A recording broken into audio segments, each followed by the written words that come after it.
Hi, I'm Leon Poindexter. We've always got something interesting going on here at the Gloucester Marine Railways, working on the Boston Tea Party ships.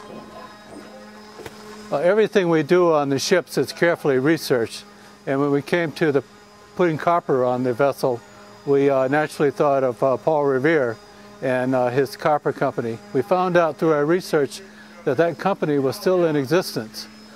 Well, there's an interesting connection between the Paul Revere copper that we have on the bottom of the beaver here and the Tea Party. The last meeting before the actual Tea Party took place was at the Old South Meeting House, and the Old South Meeting House now has original Paul Revere bell in their bell tower.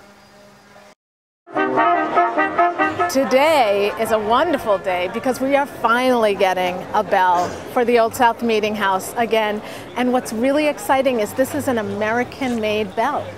This is not just any old bell that is being installed in the clock and in this glorious tower of the Old South Meeting House.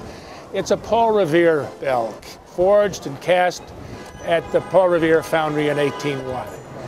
The clock is dated 1766.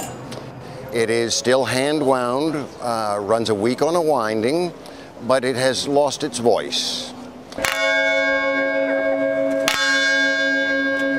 Today we're going to have the rising of the bell to the tower, and 276,000 people daily will hear that bell go off.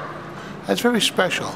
That's what Boston is. Boston's a historic city, and I think it's so important because we're the most historic city in the country. The bells and the clocks at Old South Meeting House have had a community role from the very beginning.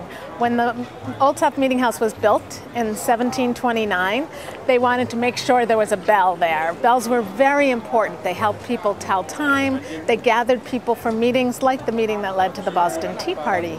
This bell up in this tower was used by this congregation for a long time. It was rung to ward off evil spirits.